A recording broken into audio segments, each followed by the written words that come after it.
दोस्तों, जो नए बकरी पालक होते हैं तो उनसे बहुत कुछ सीखने को मिलता है, क्योंकि उनके लिए ये लाइव स्टॉक का काम नया होता है और जब करते हैं तो लाख कहीं से जानकारी ले लें, लेकिन करने के बाद असल समस्या आती है। और क्या क्या समस्या आती है, जो समस्या आती है वो हर एक बकरी पालक जो नया नया बकरी पालन व्यवसाय को शुरू करते हैं उनके साथ एक ही तरह की प्रॉब्लम आती है। तो क्या समस्या आती है ये आपको जानना चाहिए, जो हमारे भाई आने वाले समय में बकरी पालन करना चाहते हैं या हाल फिलहाल में अभी शुरू किए हैं, उन सभी के लिए वीडियो काफी इंफॉर्मेटिव होने वाली है। नमस्कार दोस्तों, मैं हूं आशुतोष और आपके अपने चैनल स्टेलर फार्मिंग पे आपका स्वागत है। दोस्तों, आज की वीडियो बकरी पालन से संबंधित रहने वाली है और हम पहुंच गए हैं झारखंड में। ये देवघर का इलाका है और बकरी पालन व्यवसाय का काम जो है लगभग पिछले साल मार्च में शुरू हुआ था, यानी मानकर चलिए कि लगभग 1 वर्ष से ज्यादा बकरी पालन का काम किए हुए यहाँ हुआ है। रमन जी हैं जो बकरी पालन का काम कर रहे हैं और युवा हैं और काफी युवा हैं, वो बकरी पालन का काम कर रहे हैं। तो बहुत सारी जानकारियां अभी आगे निकल के आएंगी, वीडियो को स्किप मत कीजिएगा, आखिरी तक देखिएगा। तो आइए दोस्तों, देर न करते हुए वीडियो शुरू करते हैं। वीडियो शुरू करने से पहले एक रिक्वेस्ट है कि अगर वीडियो पसंद आए तो एक लाइक जरूर करिएगा, चैनल पर नहीं तो सब्सक्राइब कीजिएगा।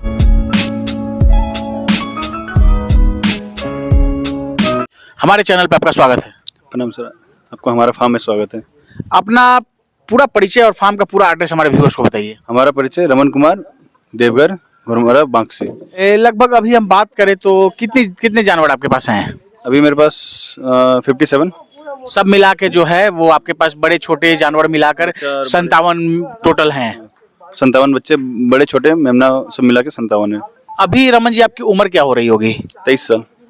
23 साल उम्र है, तो बकरी पालन का ख्याल कहाँ से आया? अभी तो पढ़ाई लिखाई करते या हर कोई चाहता है कि अच्छा सरकारी नौकरी करें, तो बकरी पालन का ख्याल कहाँ से आया? देखिए सर, आप बोले कि बकरी फार्म का आपको ख्याल कहाँ से आया? मेरा पढ़ाई सर लॉकडाउन में ही छूट गया, ठीक है, और थोड़ी प्रॉब्लम घर में हो गई।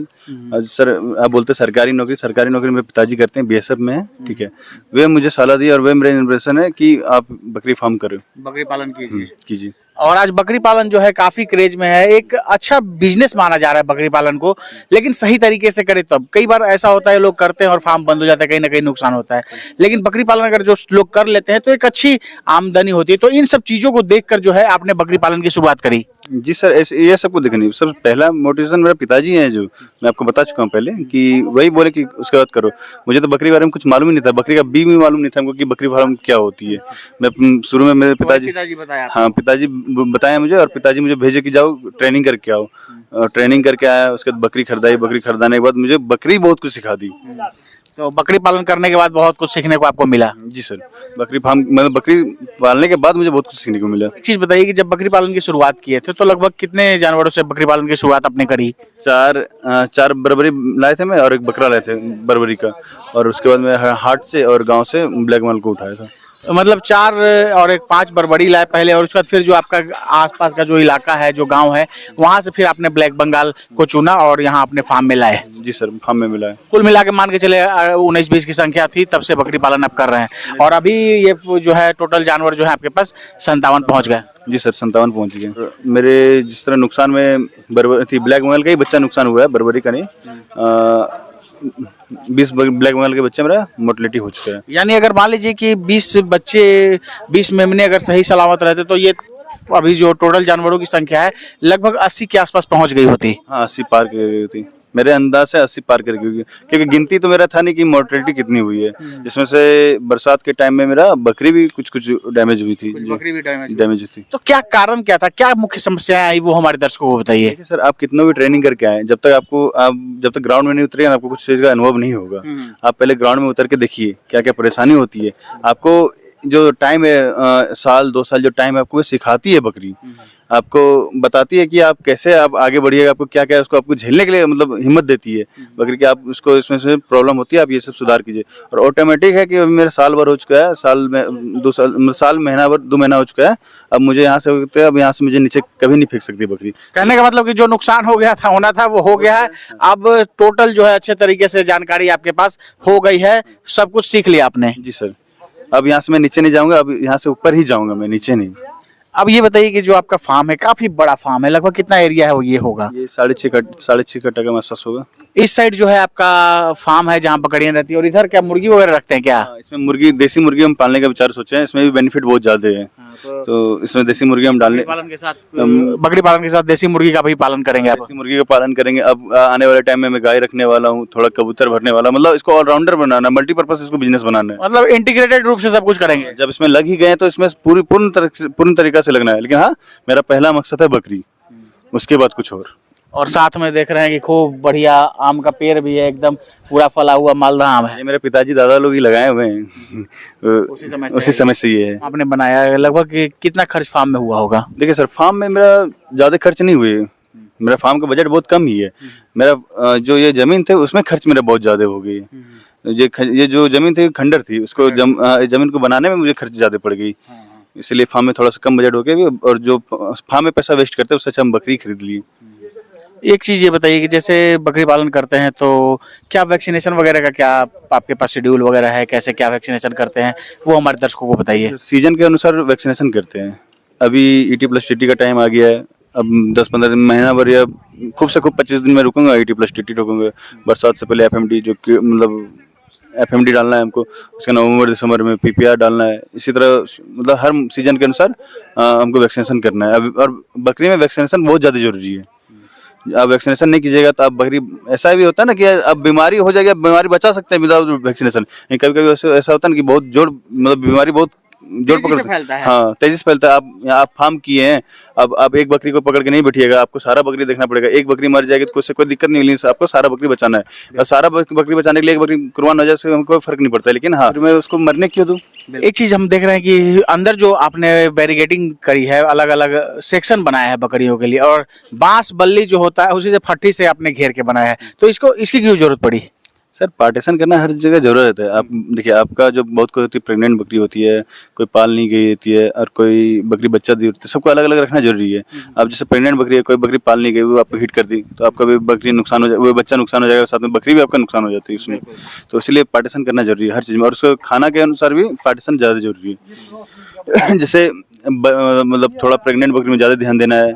जो बकरी अब जैसे जो उसमें पाल नहीं गई, उसमें अब ऐसा होता है कि कभी कभी हिट में नहीं आती है, उसके लिए थोड़ा ध्यान देना पड़ता है। उसमें मेमने के लिए अलग अलग है, उसके लिए मेमना का खाना थोड़ा सा प्रोटीन उसमें ज़्यादा देना पड़ता है, मतलब उसको सुस्त बनाने के लिए। जब आपका बच्चा ही बढ़िया नहीं होगा तो फिर आपका बाड़ा क्या बढ़िया होगा, समझे? तो उस तरह उसके अनुसार हम पार्टीशन किए हैं। देख रहे थे कि बधियाकरण वगैरह भी हो रहा था। सबसे पहले ये बताइए कि बधियाकरण में कैसे बधियाकरण हो रहा था? रबड़ बैंड के द्वारा। रबर बैंड के द्वारा। और बाबा आए हुए हैं आज यहाँ पे? हाँ, बाबा आए हुए हैं हमारे पास, और हमें समझाने के लिए, हमको नेतृत्व देने के लिए। क्या सपोर्ट वगैरह उनके तरफ से मिलता है? हाँ, सपोर्ट तो मिल रहा है मुझे और मेरे पिताजी को, सबको को। हमसे ज्यादा मेरे पिताजी परेशान रहते हैं फार्म को लेके कि इसको आगे कैसे बढ़ाना है। बिल्कुल, क्योंकि उनकी सोच है, एक सकारात्मक सोच के साथ फार्म को उन्होंने शुरू किया है, और जो सपना देख के शुरू किए हैं, अगर उसमें थोड़ा बहुत आदमी देखता है कि हाँ उतना अपेक्षित सफलता नहीं मिल पाती है तो परेशान होना लाजमी है। तो बहुत सपने देखकर उन्होंने शुरू किया है, तो वो चाहते हैं कि एक अच्छे तरीके से, एक अच्छे लेवल पे फार्म पहुंचे, इसीलिए कहीं ना कहीं वो परेशान हो जाते हैं। परेशान तो होते हैं, और उनका भी कहना लाजमी है कि आप आगे बढ़ो। बिल्कुल, आप जब तक आगे नहीं बढ़ोगे तो तब तक हम कैसे आगे बढ़ेंगे, समझे? तो बधियाकरण इससे पहले कैसे करते थे? ऐसे ही करते थे या आज पहली बार ऐसे रबर बैंड के द्वारा किया है? पहली बार मैं ऐसे रबड़ बैंड के साथ किया। तो और बधियाकरण मुझे एक तरीका और आता था, वही कट वाला, चीरा विधि से। तो उससे ये आसान एक तरह से ये माना जाता है कि ज्यादा कोई दिक्कत नहीं, आराम से रबर पहनाए और बधियाकरण हो गया। उससे कोई दिक्कत। बिल्कुल, एक तरह से देखिए तो बहुत सस्ता है। जिसके पास अगर पैसा नहीं है मशीन वगैरह खरीदने का, तो सिंपली रबड़ जो होता है मुश्किल से 5-10 पैसे का होता है, उससे भी बधियाकरण कर सकते हैं। जी सर, मुझे तो ये मालूम ही नहीं था कि इस तरह भी बधियाकरण होती है। तो आज तो बाबा आए, हमें मुझे बताएं कि इस तरह भी बधियाकरण हो सकती है। तो आज सीख गए आप बधियाकरण करने के लिए? गए, लेकिन बाबा मुझे बताएं कि ये प्रॉपर तरीका नहीं है। फिर भी आप जहाँ, बिल्कुल, जो एक्सपर्ट है वो इस तरीके से करे। जिनके पास अच्छी जानकारी नहीं है तो थोड़ा सा रिस्क भी हो सकता है, थोड़ा बाद में प्रॉब्लम भी हो सकता है, आपका नुकसान भी हो सकता है। बिल्कुल, तो आप अपना विचार, अपना सोच के अपना सब चीज करें। तो अब बाबा को बुलाते हैं, थोड़ा उनसे भी बात करते हैं। सर, हमारे चैनल पे आपका स्वागत है। आपका भी आशुतोष जी बहुत बहुत स्वागत है बाबा के नगरी में। हमको यहाँ तक लाने के लिए बाबा के साथ। ये बिल्कुल बाबा की नगरी में बाबा के साथ हैं हम। और अभी हम देख रहे थे, बहुत कुछ दिखा रहे थे, बहुत लंबा चौड़ा पूरा लिख के समझा रहे थे। क्या बता रहे थे? सर इनके फॉर्म में बहुत ज़्यादा कमियां हैं, उस कमी को हमने इनको मार्गदर्शन दिया हूँ। बहुत कुछ ज़्यादा तो नहीं बता पाते हैं क्योंकि आना भी है जाना भी है, और जो समय मिला उसमें इनकी कमियों को हमने देखा है, और बच्चे का रख रखाव उसमें कमी है, और प्लस में जो इनका सिस्टमेटिक ढंग से खान पान जो दे रहे हैं उसमें भी कमियां थी। सारे कमियों को हमने इनको गाइडलाइन दिया है, और इसमें कुछ ऐसे बच्चे हैं जो कि ग्रोथ करने लायक नहीं है, ऐसे ही पल रहे हैं, उन पे मेंटेन खर्च और फीडिंग खर्च फालतू का हो रहा है। उनको मैंने बोला है कि इसको रिजेक्ट कीजिए, यहाँ से निकालिए और 2 बेचिए 3 बेचिए, उसके जगह पे एक नया बकरी लेके आइए, बढ़िया फ्रेम की बकरी लाइए, और तादाद कम कीजिए, बरसात से पहले पहले सब माल निकालिए, और ठोस रखिए, कम रखिए, अच्छा रखिए, ताकि आने वाला जनरेशन अच्छा हो। कागज पे जो लिख के बता रहे थे वो क्या बता रहे थे? वो तो दवा बता रहे थे, सब दवा बता रहे हाँ, इमरजेंसी ड्रग्स जो एक फार्मर को जरूरी है।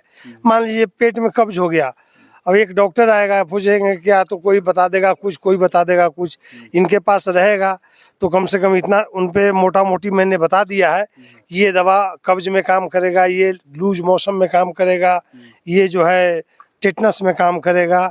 इस तरह से 2-4 दवाओं का नाम इनको बताया है। अभी हम देख रहे यहाँ देखे कि आए तो आप बधियाकरण भी किए, एक बहुत अच्छा तरीका आपने निकाला है रबर बैंड के द्वारा, और ज़्यादा इसमें खर्चा भी नहीं है। अगर मान लीजिए कि उतना अगर किसी के पास बजट नहीं है तो आसानी से 5-10 पैसे में बधियाकरण कर सकता है। सबसे पहले रबर बैंड विधि से बधियाकरण के क्या फायदे वो हमारे दर्शकों को बताइए। देखिए सर, रबर बैंड विधि से पहला फायदा ये है कि न टेटनस का डर, न चीरा विधि होने के बाद जख्म होने का डर, न बकरे को 2-4 दिन धूल मिट्टी से बचाने का डर, खाता पीता रहेगा, दौड़ता भागता रहेगा। रबड़ विधि से 2 महीना का बच्चा को बधिया करे न करे, हम 8 महीने के बच्चे को बधिया कर सकते हैं। बिल्कुल। मान लीजिए आपने किसी बच्चे को रख लिया कि मैं इसको होली में बेचूंगा, होली तक ले उसका एज 6 महीने का हो जाता है, संजोग से होली में नहीं बिका और वो ब्रीडर के लायक भी नहीं है, तो विकल्प क्या होगा? वो इनब्रीडिंग करेगा और हमारे बच्चे का बकरियों फार्म में जनरेशन को खराब करेगा। तो हम 6 महीने के बाद उसको रबड़ लगा देंगे, बिल्कुल, बधियाकरण हो गया। तो इससे निजात पाने के लिए सबसे बढ़िया विधि जो है रबड़ विधि है। अगर कैस्टेटर है तो ऑल दी बेस्ट, उससे हम बता देते हैं कैसे करना है नहीं करना है। और जैसे आज हमने जो विधि दिखाया है, ये कोई विधि नहीं है, ये हमारे हाथ का कला है। बिल्कुल, ये मेरा एक्सपेरिमेंट है कि मैं एक रबड़ के स्टेटर से इस रबड़ को फैला दिया और उसमें अंडुल को डाल करके लॉक कर दिया। अगर स्टेटर मेरे पास नहीं है तो मैं अपने बकरियों पे पहले एक्सपेरिमेंट किया हूँ कि मैं ऐसे भी रबड़ पहना करके उनको बधिया कर चुका हूँ। बिल्कुल। तो ऐसी स्थिति में आज मैं स्टेटर लेकर नहीं आया था, और इन्होंने वही बात किया जो मैं अभी पहले दोहराया हूँ। एक ब्रीडर तैयार कर रहे थे जो कि किसी साइड से वो ब्रीडर के लायक नहीं था। तो इनकी मनोदशा को देखते हुए हमने बोला कि नहीं, ये ब्रीडर के लायक तो नहीं है, तो क्या करें? तो हमने बोला इसका बधियाकरण करवाइए, तो अब तो होगा नहीं। मैं तब इनको तत्काल कहा कि लाइए मैं आपको एक एक्सपीरियंस दिखला देता हूँ। और मैंने उसको नॉर्मल रबड़ से रबड़ भी बैंड लगा दिया हूँ, जो कि इनको बताया है कि 6-7 दिन के बाद जो उसका अंडुल सूख जाए उस रबड़ को आप काट दीजिएगा, आपका बधिया हो गया। और इसके अलावा क्या क्या यहाँ पे कमियां मुख्य रूप से आपको दिखी वो बताइए। कमियां में सबसे बड़ी कमी है कि इनकी जो बकरियां हैं, इनका डाइट प्लान, जैसे कि पहले इनको किसी ने गाइड कर दिया था कि अनाज को सिंझा के खिलाइए, तो मैंने देखा इनकी तकरीबन जो बकरियां हैं वो गोबरी कर रही है। जैसे गाय भैंस करती है वैसे गोबर कर रही है। तो जब तक बकरी गोबर करेगी तब तक उसका लीवर फंक्शन सही नहीं है। तो मैंने इनको बोला कि अनाज को फुला करके खिलाइए। तो मैंने इनको देखा कि इनकी सारी बकरियां लगभग 25% बकरी जो है ठीक है, बाकी 75% बकरी जो है गोबरी कर रही है। तो कैसे हो रहा है? नक्शभूम का भी दे रहे हैं, उसके बावजूद भी सुधार नहीं है। तो मैंने बोला इस डाइट प्लान को चेंज कीजिए और अनाज को फुलाइए, मकई का 4 टुकड़ा कीजिए और उसको रात में पानी में भिगोइए और सवेरे उसको चोकर में मिला करके सूखा खाना दीजिए। आपकी सब बकरियां ठीक हो जाएगी। और जहां तक लाइट की सवाल है, तो एक मेथड हमने निकाला है अपने फॉर्म में भी और इनको भी बताया। बीच में एक खंभा गाड़िए और जो फुटमेट होता है फर वाला, उस फुटमेट को चारों तरफ से लकड़ी के चारों तरफ से कांटी ठोक करके गाड़ दीजिए। एक तरह से वो कंघी तैयार है बकरियों के लिए, और बकरियां नेचुरल पेड़ में जाएगी और अपने बॉडी को रगड़ेगी पुराने बाल झड़ेंगे, नए बाल आएंगे, शाइनिंग आ जाएगा। बिल्कुल। और जो मेमने वगैरह यहाँ पे आए हैं उनका ग्रोथ कैसा है? मेमने का इनका रख रखाव ठीक नहीं था। मेमने जो है बकरियों के साथ घूम रहे हैं, जबकि वो मुश्किल से 20 दिन और महीने दिन के बच्चे हैं। उनको मैंने बोला है कि इसको तखत पे रखिए और बाड़े में ही इनको भोजन पत्ता जो भी है टांग करके दीजिए, खाना सीखेंगे, क्योंकि बाहर रहेंगे तो धूल मिट्टी का शिकार हो जाएंगे और इससे इसका ग्रोथ होगा। तो काफ़ी कमियां थी, सबको हमने इनको गाइडलाइन दिया है और उम्मीद है कि ये उस पर अमल करेंगे और फार्म को आगे बढ़ाएंगे। अभी जैसे बाबा ये देख रहे हैं बकरी को, और दो इसके जो बच्चे हैं काफी कमजोर लग रहे हैं, इसके बारे में थोड़ा सा बताइए। देखिए सर, ये जो ब्लैक बंगाल की जो बकरी आपको दिखाई दे रही है, ये बचपन से कुपोषित बकरी रही होगी, ठीक है। इसका लीवर का जो सिस्टम है वो बहुत बड़ा हो चुका है, जिसके कारण ये खाना ज़्यादा खाती है और जो ये प्रेगनेंसी में बच्चा पालती है, वो देखिए बच्चा बकरी के अनुपात में बहुत ही कमज़ोर है, बहुत ही कमज़ोर। मुश्किल से इस बच्चे का वजन जो है 500 ग्राम भी हो जाए तो काफ़ी है। बिल्कुल, ठीक है।